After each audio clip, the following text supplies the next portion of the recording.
দেখে আমি 2 নম্বর অঙ্কটা করিম তলর বিভাজনের মধ্যমা যদি 28.5 তেন্তে x আর y এর মান উলিবা অঙ্কটি এবার ব্যতিক্রম আছে অলপ মধ্যমার মান দিয়া আছে 28.5 আমার কি বাই করব লাগে এই x এর মান আর y এর মান বাই করব লাগে অঙ্কটো বহুত ইম্পর্টেন্ট হয় এনেকোটা এবার অঙ্ক এটা एग्जांपल 8 তো আছে এই যে তলর তথ্যর মধ্যমা হয় 330 পেছো দেখা তলর তথ্যর মধ্যমা হল 525 x এর y এর মান উলিবা যদি মোট বরাবরটা হয় 100 সেম টু সেম অঙ্ক তুমি যদি এই অঙ্কটো বুঝিবা এই অঙ্কটো করিব পারিবা আমি আগত এক্সারসাইজের অঙ্কটো করব কোয়াসন মনে লাগে কি কি আছে 0 two 10 10 to 20 20 to 30 30 to 40 40 to 50 50 to 60 এই কি আছে না আর 12 মধ্যে কি কি আছে 5x 20 25 25 হলো 50 আর কি আছে y আর কি আছে এতিয়া হনসাই বাৰ মধ্যে কি কৰিব লাগে সুবাসন 5 plus x কি লিখিবা 5x 5x plus 5 but 5 plus x এইটো লগত আমি 20 কি কৰিম প্লাস কৰিম নাই প্লাস কৰি কি কৰিম 25 plus x এইটো লগত আকৌ কোনটো এইটো কোন কৰিম ন সৰি প্লাস কৰিম 5 আৰু 5 যোগ কৰি দিলা দশমিক রাখতে গেলে 40 হ'ব প্লাস কি আছে x এইটো লগত আমি কি কৰি যোগ কৰিম কোৱাচোন 40 plus x plus কি লিখিবা কোৱাচোন y এইটো লগত আকৌ কোনটো কি কৰিম কোৱাচোন এইটো 45 plus x plus y বুজি পাইছে কি নি এতিয়া সারা কি কৈছে বহুলক শ্রেণীর বারংবারের মাজৰ মানটো লাগে ন 1 2 1 2 এটা মাজত কেটা আছে দুটা আছে কিন্তু আমি এটা নিয়ম আছে ডাঙৰ মানটো লব লাগে নাই এটা 20 সিধা সিধা কোনটো আছে এইটো আমি এনেকে লিখিম যে মধ্যমা শ্রেণী মধ্যমা শ্রেণী কি কোৱাচোন এই যেটো 20 এৰ পৰা কিমান 30 এতিয়া তোমাক কোৱাচোন এল মান কিমান হ'ব 20 এই এর মান কিমান হ'ব 10 হ'ব নাই আকৌ এফ এর মান কিমান হ'ব কোৱাচোন এফ এর মান 20 আকৌ সি এফ এর মান কিমান হ'ব সি এফ এর মান এই লাইনটো নৰয় কোনটো হ'ব কোৱাচোন কোনটো 5 plus x বা x plus 5 এতিয়া আমি আৰু এটা কাম কৰিব লাগিব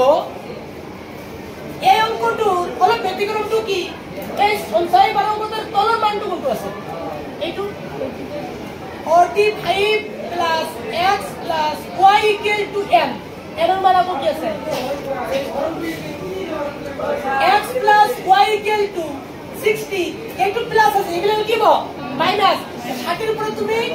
65 বাদ দিয়ে কি থাকিব 15 থাকিব নাই এটা আমি দিলো এক নাম্বার সমীকরণ এক আইনার নম্বরটি ইয়াদ করব মধ্যমা ইকুয়াল টু ফর্মুলাটো কি আছিল l plus l by 2 minus cf by f into কি এবার কিন্তু কোশ্চেনত মধ্যমার মান দিয়া আছে কিমান 28.5 ইকুয়াল টু l এর মান কিমান আছে 20 প্লাস l এর মান কিমান আছে 60 by 2 minus এটা c এর মান কিমান আছে এই যে 5 plus একটু আমি বাধ্য সেকেন্ডারি কে দিব লাগিব এফ এর মান কিমান আছে এফ এর মান 20 ইনটু a এর মান কিমান আছে মানটো কৰাই দিম 28.5 প্লাস লাগিব মাইনাস 20 ইকুয়াল টু তলে দেখা 20 ইনটু এটু কি আছে 10 আছে 60 এর পর তুমি 2 বাদ দিয়া সরি 60 এর তুমি 2 মানে ভাগ করে দিয়া 30 মাইনাস প্লাসে মাইনাস 5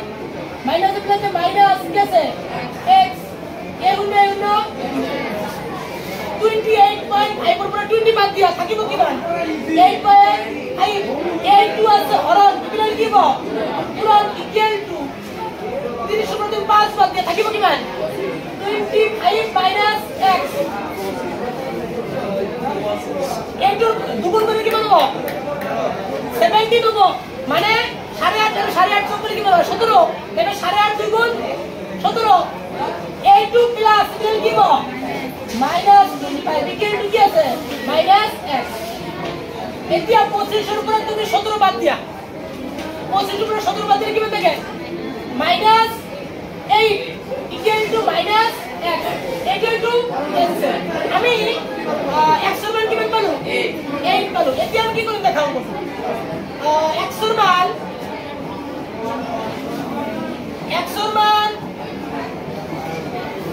এক নম্বর বহুয়াই পাও এক নম্বরে কোনটা কি আছে এইটু x plus y equal to 15 দেয়ার প্লাস দেয়ার করে দিও হ্যাঁ যেহেতু আমি y মানটু লাগে y equal to 15 x এর মান কি আছে 8 প্লাস ডিভিডেন্ড কি হবে মাইনাস 8 y equal to কোনর পরে তুমি 8 বাদ দিয়া কিভাবে দেখিব বুঝছো এতিয়া তুমি লিখিবা কি যে নির্ণয় x এর মান x equal to কিমান 8 y equal to কিমান 7